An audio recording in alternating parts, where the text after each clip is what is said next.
히브리서 12장 1절부터 3절 말씀을 가지고 예수를 바라보자 라는 제목으로 하나님 말씀 증거하겠습니다. 예수를 바라보자. 네. 교회면 예수님을 믿습니다. 예수님은 우리의 주인이십니다. 주님 부르듯이 인생의 주인이고 나의 주인입니다. 예수님 하면 떠오르는 것은 예수님의 출생과 죽음입니다. 성탄절이 이번 주에 있는데 예수님은 마구간에서 태어나셔서 가장 하찮게 태어나시고 또 십자가요, 죄인의 십자가 틀에서 죽으셨습니다. 가장 어떻게 보면 출생과 죽음이 불행했다고 생각이 되어지고 인간적으로 봤을 때는 그렇지만 하나님의 위대한 아들이면서 동시에 이 인류 역사상 가장 큰 일을 했는 인간의 죄 문제를 해결했던 분이 예수님입니다. 그는 직업은 목수였습니다. 30년 동안 이 세상의 직업으로 목수로 살다 가셨지만 가장 율법을 많이 이해하고 암송하고 율법 정신을 통달해서 그래서 그 당시 서기관들과 바리새인들과 12살 때 맞짱 뜰 수 있을 정도로 통달했던 분이고 그래서 그 율법의 정신 모든 가치를 총체적으로 이해하고 자신의 일, 사역을 했던 분입니다. 예수 그리스도, 예수님 이름이고 그리스도는 그의 하셨던 일이죠. 목수 일을 하셨지만 그리스도 일을 완전히 공생의 3년을 통하여 마치셨던 분이 예수 그리스도입니다. 예수님을 바라보자는 제목으로 지금 썼는데 예수의 어떤 것을 바라볼지 예수님의 인생을 다시 저도 묵상해보고 그의 출생부터 죽음까지 쭉 묵상해보고 이미지화시키면서 예수님이 어떤 것을 바라볼까 생각을 하게 됐습니다. 그 3년 동안의 공생의 공적인 삶, 그분은 가장 위대한 선생님으로 오셨습니다. 이 세상에 공자나 석가나 모든 그런 선생들이 많이 있잖아요. 종교적인 지도자가 있잖아요. 그분들과 견주어 볼 때 가장 위대했다고 생각이 들어요. 선생님으로서 제자들 12명을 가르치고 그래서 그들이 가장 제자들이 때로는 약하고 비겁하고 했지만 그들이 예수님이 승천하셨을 때 예수님이 그 다음에 대를 이으면서 전 세계의 복음을 뒤엎는 물결이 있었습니다. 그래서 가장 위대하고 엄청난 선생님이었다 평가를 할 수 있고 그 예수님 바라보는 거예요. 우리가 예수님 하면 예전에 10년, 20년 전에 최고 경영자 예수라는 책도 있었어요. 사장으로서 경영을 하는 사람을 경영하고 인생을 경영하고 그 영향력을 줄 수 있는 최고 경영자의 예수 모습도 있습니다. 그 모습을 생각하면서 오늘 히브리서 12장 1절부터 3절을 묵상하고 예수님이 어떤 모습을 바라볼 것인가 여러분과 같이 묵상하도록 하겠습니다. 히브리서 11장은 믿음장입니다. 그리고 12장 1절부터 쭉 나오는 내용은 12장 1절 이러므로 우리에게 구름같이 허다한 증인들이 있으니 이렇게 기록을 하고 있는데 허다한 증인들이 11장에 나옵니다. 믿음의 영웅들로서 증인들이 나오죠. 믿음의 허다한 증인, 증인이라는 단어는 어떤 사실을 증명할 수 있는 사람입니다. 그래서 믿음을 증명할 수 있는 사람들이 히브리서 11장에 쭉 나오는데 거기에는 여러 가지 인물들이 나오죠. 모세, 아브라함, 이삭 이런 인물들 인생을 쭉 생각을 하는 거예요. 묵상을 하고 이미지화시키면서 그 믿음이 어떤 것인가를 깨달는 거죠. 그래서 그러한 아브라함, 이삭, 야곱, 모세 이런 사람들의 인생을 내가 생각을 하고 조명을 하고 그들이 증인이라는 거죠. 믿음의 증인. 허다한 증인들이 있으니 우리는 무거운 것과 얽매이기 쉬운 죄를 벗어버리자 이렇게 오늘 1절에 얘기하고 있습니다. 그들의 삶을 생각을 하는 거예요. 그리고 우리의 삶도 생각을 하는 거예요. 내 인생에 어떤 부모님을 만나서 그들의 영향을 받고 태어나는가를 생각을 하고 살아온 과정을 생각하는 거예요.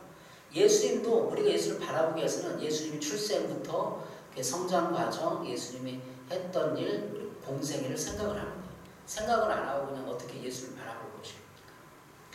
우리 인생을 뒤돌아보는 여정, 그 믿음의 영웅들의 인생의 여정, 신앙의 여정을 뒤돌아봐야 합니다. 꼭 묵상하시고 뒤돌아보시기 바랍니다. 히브리서 11장 6절입니다. 믿음이 없이는 하나님을 기쁘시게 해드릴 수 없습니다. 하나님께 나아가는 사람은 하나님께서 계시는 것과 하나님께서 자기를 찾는 사람들에게 상을 주시는 이라는 것을 믿어야 합니다. 그럼 믿음의 근거가 뭐냐? 하나님이 계시다는 것. 히브리서 11장 6절. 하나님께서 자기를 찾는 자들에게 상을 주시는 것을 믿어야 합니다. 그러니까 믿음이라는 것은 그 믿음의 영들이 하나님이 계신다. 신의 존재가 있다. 하나님이 계셔서 내 인생을 인도하고 보호한다. 이런 믿음을 갖는 거죠. 예수님 우리 신앙의 중심이십니다. 완전하신 하나님이면서 동시에 완전한 인간이셨습니다. 그렇기 때문에 예수님이 우리에게 예수님을 바라볼 수 있는 특권이 생기게 되는 거죠. 요한복음 3장 16절입니다. 하나님이 세상을 이처럼 사랑하사 독생자를 주셨으니 이는 그를 믿는 자마다 멸망하지 않고 영생을 얻게 하려 하십니다. 예수님은 우리에게 영생을 주시는 분이에요. 사랑해서. 왜 줬다고요? 사랑해서 주는 거죠. 그러면 예수님 바라보면 우리는 사랑을 받게 되고 우리가 멸망치 않고 영생을 얻게 된다는 것. 베드로전서 3장 8절입니다. 그리스도께서도 단번에 죄를 내어 죽으사 의인으로서 불의한 자를 대신하셨으니 죄를 위하여 죽었다는 것.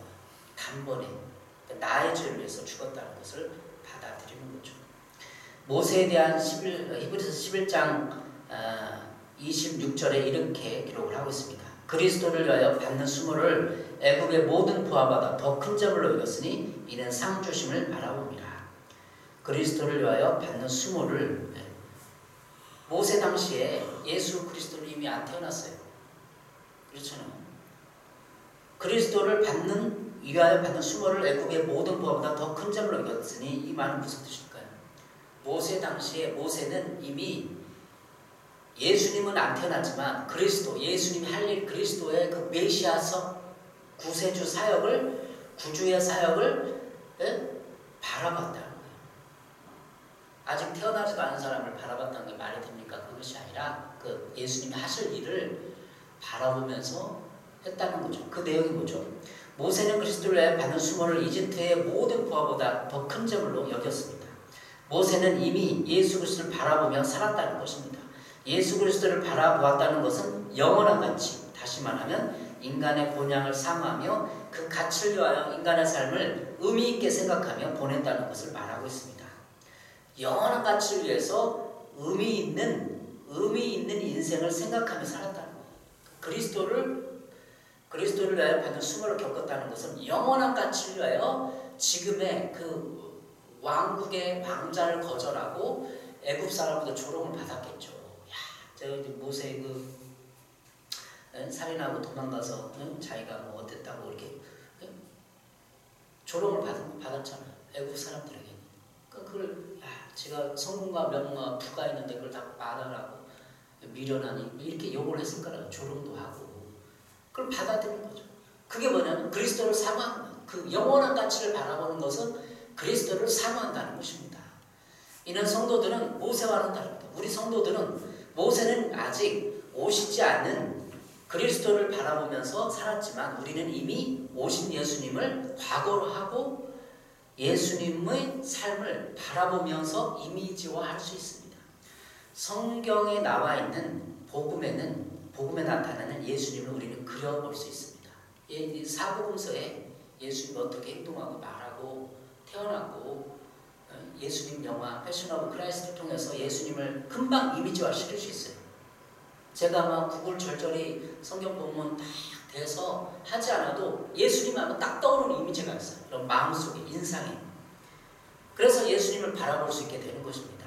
모세는 아직 태어나지 않은 예수님, 그 영원한 가치를 위해서 바라봤을 때 그리스도를 바라보았고 그 가치를 투자했고 우리는 이미 과거 예수님을 이미지와 형상화시키면서 떠올려 볼 수 있는 것입니다.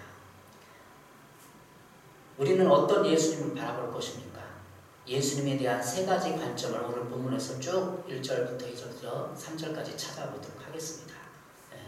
첫 번째, 예수님은 무거운 것과 얽매이기 쉬운 죄를 벗어버리고 예수를 바라봐야 합니다. 무거운 것과 얽매이기 쉬운 죄를 벗어버리고 예수를 바라봐야 합니다. 오늘 1절 히브리서 12장 1절 그러므로 우리에게 구름같이 둘러싼 허다한 증인들이 있으니 무거운 것과 얽매이기 쉬운 죄를 벗어버리고 인내로서 우리 앞에 당한 경주를 하며 이건 예수를 바라보는 자세를 말하는 것입니다. 무거운 것과 얽매이기 쉬운 죄를 벗어버리고 바라봐야 돼요. 그냥 바라보면 안 되는 거죠. 우리의 자세는 어떻게 되냐면 무거운 것이 많아요. 얽매인 것이 많아요. 어제 김건모 얘기를 누구로부터 이렇게 들었습니다. 김건모 사건이 이슈화 되는데 인생의 문제, 김건모의 문제는 뭐죠? 수고하고 얽매인 것이 많이 있다는 거예요. 얼마나 수고하고 무거운 인생입니까? 성적 욕망의 일탈을 보여주는 김건모 사건을 통해서 돈은 소유했지만 진정한 사랑을 소유하지 못한 한 인간의 남성의 그 일탈과 무너지는 걸 보게 되는 거죠. 성적 욕망은 추구하고 성취했지만 돈은 소유하고 엄청난 부자가 되었지만 한 여성의 진정한 사랑은 소유하지 못하고 한 여성과 친밀함을 맺지 못하는 그 남자의 성적인 욕망의 얼굴을 두 얼굴을 보게 되는 것이죠. 그랬을 때 우리는 인생을 뒤돌아보는 거예요. 그 사건을 보면서 우리 자신을 바라보면서 마태복음 11장 28절에 예수님은 말하고 있어요. 수고하고 무거운 짐진 자들아 다 내게로 오라 내가 너희를 쉬게 하리라. 수고하고 무거운 짐이 뭐예요? 인생의 자신의 영적인 아니 또 성적인 욕망들이에요. 돈을 갖고 안전하게 살고 싶은 욕구, 사랑받고 싶은 욕구, 누구 인정받고 싶은 욕구 그런 게 안 채워진다는 거죠. 그걸 채우기 위해서 끊임없이 이 여자 저 여자를 찾아 헤매고 그 여자로부터 사랑을 받아볼까 뭔가 정복력을 해볼까 허기진 마음을 달래기 위해서 여자를 찾고 저 찾고 돈을 찾고 그러는 거죠. 로마서 7장 9절입니다. 전에 율법을 깨닫지 못했을 때에는 내가 살았더니 계명에 이르면 죄는 살아나고 나는 죽었도다. 그러면 우리 교회 안에서 오래된 신자들 10년 20년 믿은 신자들은 예수님을 믿으면 어떤 갈등과 고민이 있는가? 로마서 7장 9절에 보니까 계명이 이름에 죄는 살아나고 나는 죽었도다. 자기 죄성을 깨닫게 되는 거예요. 죄는 살아나고 이 말은 내가 예수를 믿고 율법을 알고 율법을 종족할 은혜를 받았음에도 그 은혜대로 살지 아니하고 내 안에 죄가 살아나는데 계명들이 오는 거예요. 우리가 밖에서 사람들이 나를 볼 때 너 그리스도이냐? 크리스찬이냐? 그러면 자꾸 계명을 주는 거예요. 넌 이렇게 살아야 해, 저렇게 살아야 돼, 이렇게 해야 돼. 칼로 난도질해서 우리를 찔러는 거죠. 그럼 우리는 어떻게 되느냐? 나는 은혜로 살지 않고 성령의 능력으로 살지 않으면 내 안에 죄성이 꿈틀거려. 죄는 살아나고 죄의 세력, 죄성이 내 안에 끊임없이 올라가는 걸 느끼게 됩니다. 그랬을 때 우리는 갈등하게 되죠. 이것이 무거운 것과 얽매이기 쉬운 죄를 벗어버리자는 우리의 자세. 그럼 우리는 은혜로 가야 돼요. 예수님이 나를 은혜로 이해해 주시고 받아주시고 내 죄성은 100% 이 세상에서 해결할 수 없지만 하나님은 여전히도 나를 사랑하시고 받아주시는 그 사랑에 감동하고 그래야 성령의 은혜를 성령의 능력과 성령의 권능을 사모하면서 능력 있는 그리스도인으로 살아가게 되는 것입니다. 여러분 신앙의 과정이 있습니다. 10년 20년 믿었다고 했을 때 깨닫는 것은 죄는 살아나고 죄성이 살아나고 내 안에 죄성이 끊임없이 있구나 라고 느끼면서 하나님의 은혜를 붙잡고 동시에 은혜를 붙잡는 동시에 성령님의 은사와 능력과 성령의 힘을 공급받아야 합니다. 그렇지 않으면 우리의 그 모든 삶에 주관이 없어요. 하나님은 우리 아버지면 동시에 예수님이 삶의 모범을 보여주셨고 그 가운데 내가 죄성 때문에 성령님의 능력을 공급받아서 기름 부음을 받아서 견고하게 쓸 수 있는 것입니다. 로마서 7장 9절 말하는 것처럼 표준설명에는 이렇게 기록하고 있어요. 전에는 율법이 없어서 내가 살아있었는데 계명이 들어오니까 죄는 살아나고 율법이 없었기 때문에 내가 잘 사는 줄 알았어요. 내가 착한 줄 알았어요. 성경을 모르고 교회 와도 이렇게 보면 내가 진짜 FM이었어요. 다른 사람은 다 왜 저렇게 사느냐 그랬는데 율법이 오니까 나는 이 죄에 대해서 아무것도 알 수 없는 무기력함을 느끼면서 죄는 살아나는 걸 느끼는 겁니다. 이 무거운 죄, 무거운 것, 얽매이기 쉬운 죄를 벗어보십시다. 은혜를 갈구하십시오. 로마서 7장 17절에도 이렇게 기록을 하고 있습니다. 그렇다면 그와 같은 일을 하는 것이 내가 아니라 내 속에 자리를 잡고 있는 죄입니다. 또 깨닫는 것은 내 속에 자리를 잡고 있는 죄입니다. 죄와 나를 분리를 시켜야 되는 거죠. 내가 죄를 지은 상태에서 내가 그것이 죄가 나라고 생각하면 안 돼요. 좌절하고 실망하고 자살하게 되는 거죠. 그러나 내 속에 자리를 잡고 있는 죄와 나를 구별해야 돼요. 그것이 하나님의 은혜를 받는 방법입니다. 은혜를 어떻게 받을 것입니까? 나와 죄를 분리하고 내 속의 죄성을 인정하고 그러면 무거운 것이 내 안에 있는 것을 느끼게 되는 거예요. 두 번째, 우리가 예수님을 바라보자의 주제 두 번째는 믿음의 주요 또 온전하게 하시는 예수를 바라보자는 것입니다. 예수를 바라본다. 어떤 예수를 바라봅니까? 믿음의 주요 또 온전하게 하신 예인인 예수를 바라보는 거예요. 히브리서 12장 2절을 세번역 성경을 읽어보겠습니다. 믿음의 창시자여 완성자이신 예수를 바라봅시다. 그는 자기 앞에 놓여있는 기쁨을 내다보면서 부끄러움을 마음에 두지 않으시고 십자가를 참으셨습니다. 그래서 그는 하나님 보좌 오른쪽에 앉으셨습니다. 여기서 바라보자 이 단어는 헬라어 라모아르라는 뜻입니다. 주의 깊이 생각하다, 다른 곳을 보지 않고 한 곳을 주시하다, 똑똑히 보다라는 뜻입니다.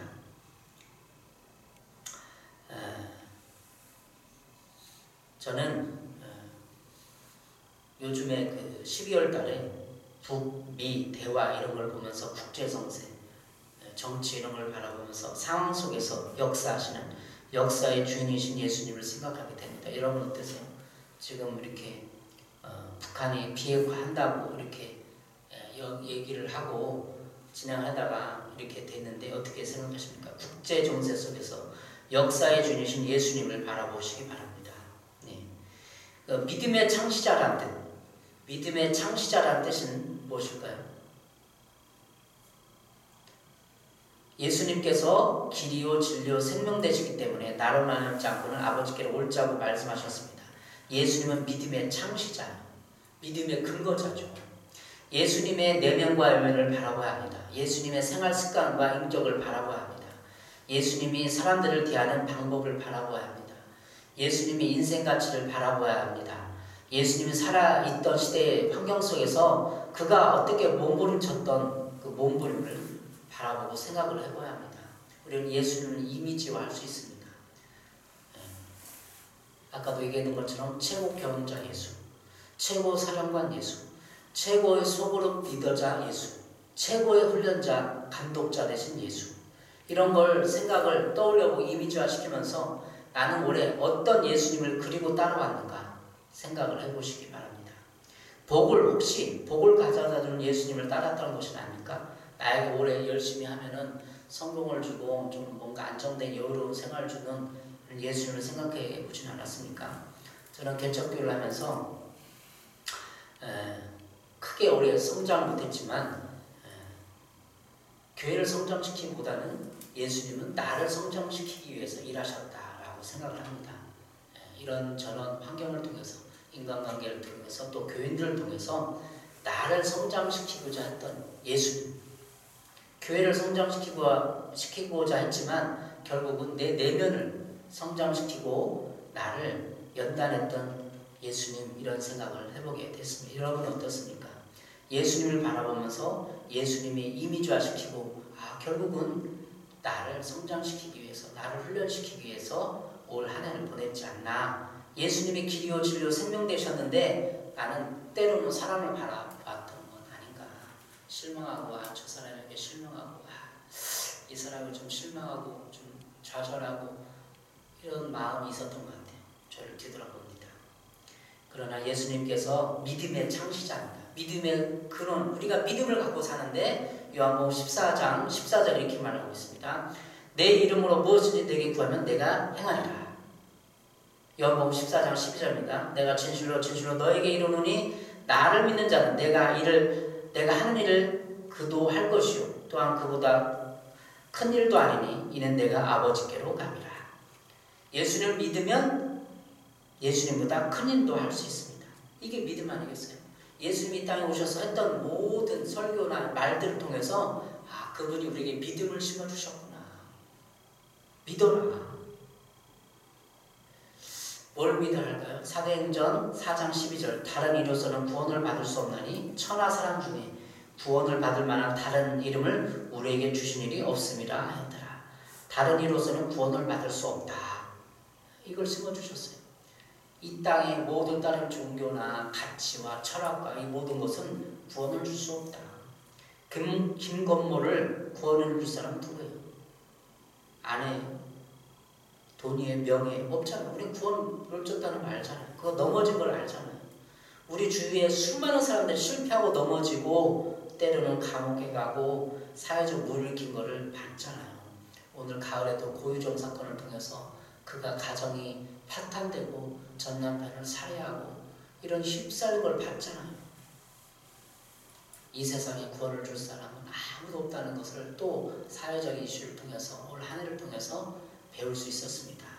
다른 이로서는 우리를 구원해 줄 수 없습니다. 우리의 그 영적인 허기짐을 갈망들을 채울 수 없다는 거예요. 사람으로서는.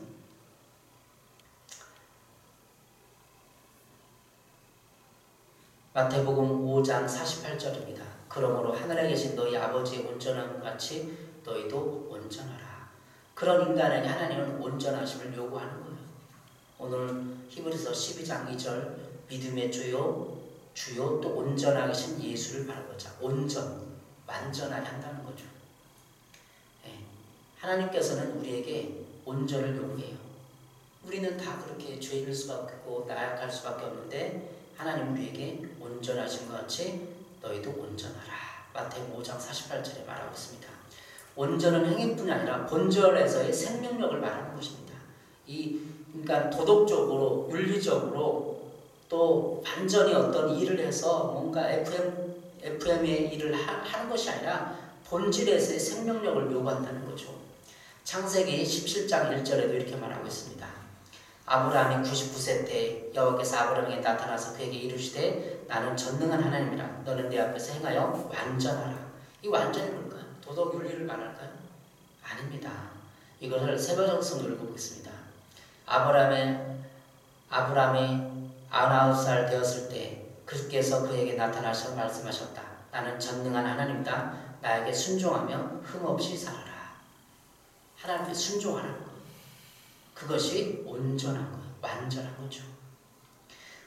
오직 이것을 기록하면 너희로 예수께서 하나님의 아들 그리스도를 믿게 하려 하며 또 너희를 믿고 그 이름으로 생명을 얻게 하려 함이라. 요한복음 20장 31절. 요한복음을 기록한 이유, 신약성경을 기록한 이유, 성경을 기록한 이유는 예수님을 힘입어 생명을 얻게 하려는 것이다. 예수께서 하나님의 아들 그리스도를 믿게 하려 하며 또 너희를 믿고 그 이름을 힘입어 생명을 얻게 하려 함이라. 예수님의 이름을 힘입어서 생명을 얻게 하려는 거예요. 이 세상 모든 사람들은 누구의 그 이름을 힘입기 원하는 거죠? 자기 아버지, 부모, 돈과 명예, 권력을 힘입어서 생명을 얻으려고 몸부림쳤던 한 해였어요. 그러나 우리는 예수님을 바라보면서 예수님을 힘입어서 생명을 얻게 하려는 몸부림을 쳐가는지 뒤돌아보고 있는 것입니다. 세 번째, 오늘 3절에 보면 거역한 일을 참으신 예수님을 바라보자는 거예요. 거역한 일을 참으신. 히브리서 13장 3절입니다. 너희가 피곤하여 낙심하지 않기 위하여 죄인들이 이같이 자기에게 거역한 일을 참으신 이를 생각하라. 네. 사역을 하다가 지침과 피곤함에 빠져 우리는 듭니다. 세상에 살다가도 그렇고 피곤과 낙심이 찾아옵니다. 그런데 우리 주위에 있는 사람들은 나를 헤아려주지 못하고 우리를 힘들게 할 뿐이 아니라 영적 권위에도 거역하는 사람들이 있습니다. 어떤 사람들이 나의 권면과 위로와 코치를 받아들이지 않을 때 우리는 많은 낙심과 좌절을 느끼게 됩니다. 우리 아이를 키우면서도 그렇죠. 아이들이 중학교, 고등학교 되면 얘기하는 대로 권면하고 얘기에 가르쳐준 대로 안 따르고 거역을 해요. 그때 힘들잖아요. 신앙생활도 마찬가지예요. 내 주변 사람들에게 내가 신앙으로 권면해주고 코치를 해주고 돕고 기도해줘도 반응을 안 해요. 그게 낙심되고 힘든 거 아닙니까? 거역은 예수님의 사역에 있어서도 치명타였어요. 예수님은 거역하는 사람들에게 둘러싸여 있었습니다. 제자들도 한 시간도 깨어 기도하지 않았고 육신의 나약함을 이기지 못했습니다. 자신을 위해서 목숨이라도 바쳤던 베드로의 배신을 경험했습니다.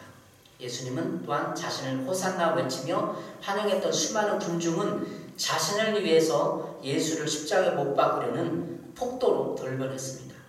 이런 그의 제자들의 배신과 죄인들의 언행을 통해서도 예수님은 그의 인격과 사역이 무너지지 않았습니다.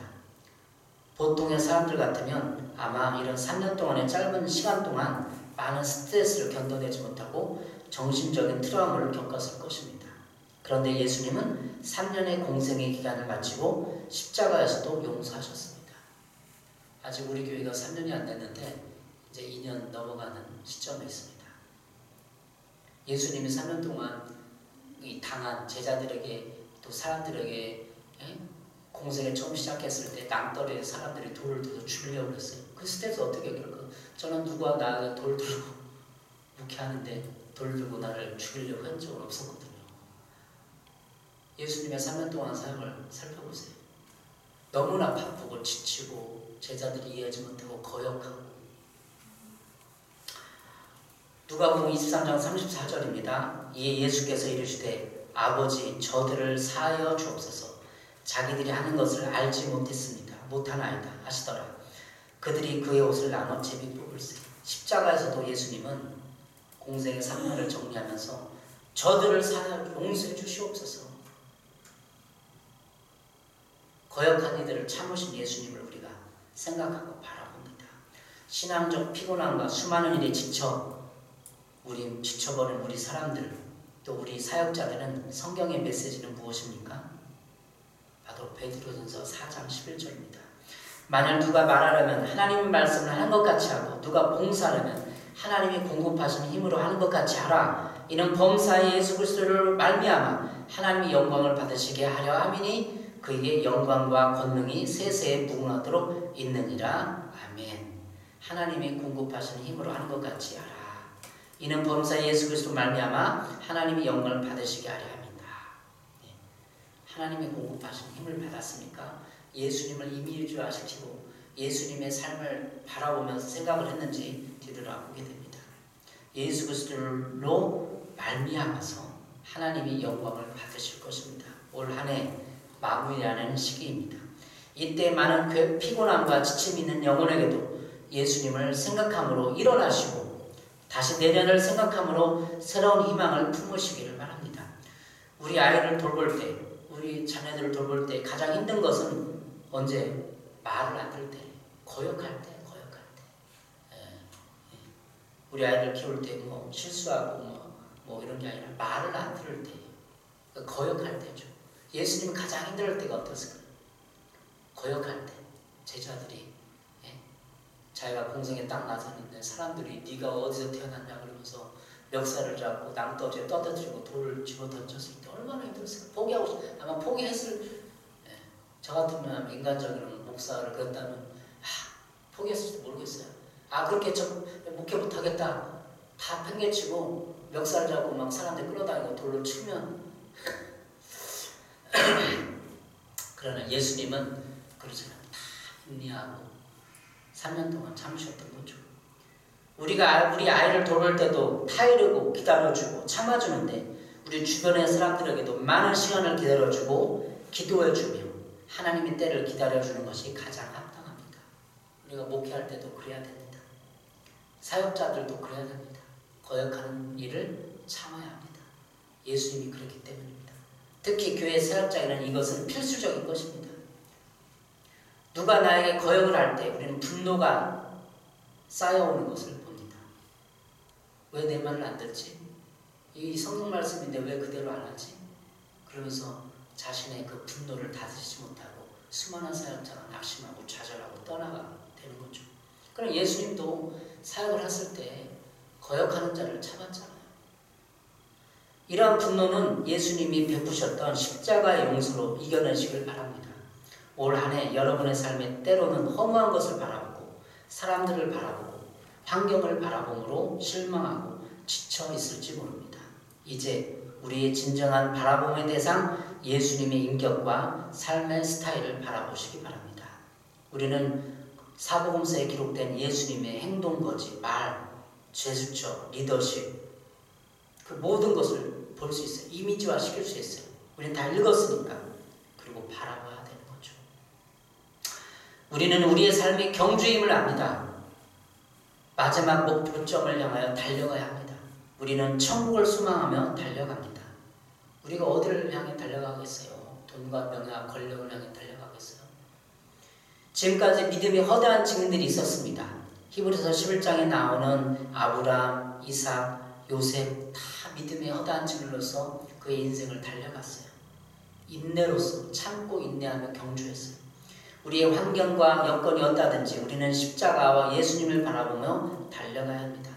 그 자세는 1절에 있는 것처럼 모든 무거운 것과 얽매이기 쉬운 죄를 벗어버리고 달려가고 바라봐야 하는 거예요. 무거운 것을 가지고 바라보면 안 돼요. 무거운 것을 내려놓읍시다. 인생의 짐을 내려놓읍시다. 세상 걱정, 먹을 것, 입을 것을 내려놓고 얽매이기 쉬운 죄성을 내려놔야 돼요. 은혜를 받으십시다. 내 죄성은 내가 해결할 수 없어요. 죽기 전까지는 끊임없이 죄와 내 안의 죄성은 나를 괴롭힐 것이에요. 포기하세요. 여러분이 거룩해 하나님 예수님 닮다고 거짓말하지 마시고 죄성을 내려놓고 나는 하나님 앞에 이런 존재입니다. 하나님 나는 이 죄를 100% 해결할 수 없어요. 이게 내려놓는 거예요. 그러면 성령의 은혜와 은사와 능력이 기름 부음이 부어지면서 성령이 동행하는 삶으로 인도해 주실 것입니다. 우리는 인생을 마라톤에 견줍니다. 마라톤에서 계속 달려갑니다. 믿음의 영웅들이 우리를 보고 있어요. 주위 사람들이 보고 있어요. 1년을 뒤돌아보면서 내 주위 사람들이 야 교회 어떡하나 목회 어떡하나 삶을 어떻게 살아가나 듣고 보고 다 느껴요. 왜 안 느껴서 우리 삶을 주위 사람들이 저 사람 이기적이다. 야 교회 다니면 너무 사람들 무관심하고 자기만 아는구나. 다 느껴요. 여기 동네 사람들도 우리를 볼 거예요. 아 저 사람은 어떻게 행동하는구나. 구경거리가 된다고 그러잖아요. 성경에는 우리는 천사들과 많은 증인들의 구경거리 어떻게 살고 있나. 그리고 우리가 믿음의 주인이시고 창시자이신 예수님을 바라봐야 합니다. 믿음의 창시자 예수님. 진정한 구약 성경에 많은 사람들은 진정한 믿음을 몰랐어요. 왜? 구속을 죄에 대한 경험, 죄를 자신을 못 받는 죄의 대속을 못 받아봤기 때문에 그들은 그림자 같은 그리스도를 바라봤어요. 그러나 우리는 예수 그리스도를 통해서 예수 그리스도의 100% 그 죄에 대한 해결책을 볼 수 있습니다. 우리는 우리의 죄를 지시고 우리의 죄를 위해 십자가에 죽으신 예수님을 바라봅니다. 예수님은 한 마리의 제물이 되어서 우리의 죄가 예수님에게 전가되었습니다. 레위기 1장 3절 4절입니다. 그 예물이 소의 번제에 흠없는 수컷으로 회막문에서 여호와 앞에 기쁘게 받으시도록 드릴지니라. 그는 번제물의 머리에 안수할지니 그를 위하여 기쁘게 받으심이 되어 그를 위하여 속죄가 될 것이다. 구약 레위기 1장에는 번제를 드리는 장면이 나오는데 번제물의 머리에 안수하는 소를 가져왔고 소의 머리에 안수해서 그 내 죄를 소의 머리에 전가시키는 거예요. 내 죄를 소의 머리에 전가시키고 소를 잡고 소를 태워서 번제물로 드리는 거예요. 이거 죄사 아닙니까? 예수님도 우리의 죄를 예수님에게 전가한 거예요. 우리가 1년 살아면서 내 죄성에 내가 부끄럽고 내가 죄진 거에 막 부끄러워할 필요 없어. 내 죄를 예수님께 전가시키면 돼요. 예수님이 제물이 되셨기 때문에. 레위기 1장에 나오는 그 번제를 생각하면서 예수님을 바라본다는 것은 내 죄를 예수님 전가시키고 예수님의 제물이 된 것을 바라보는 것입니다.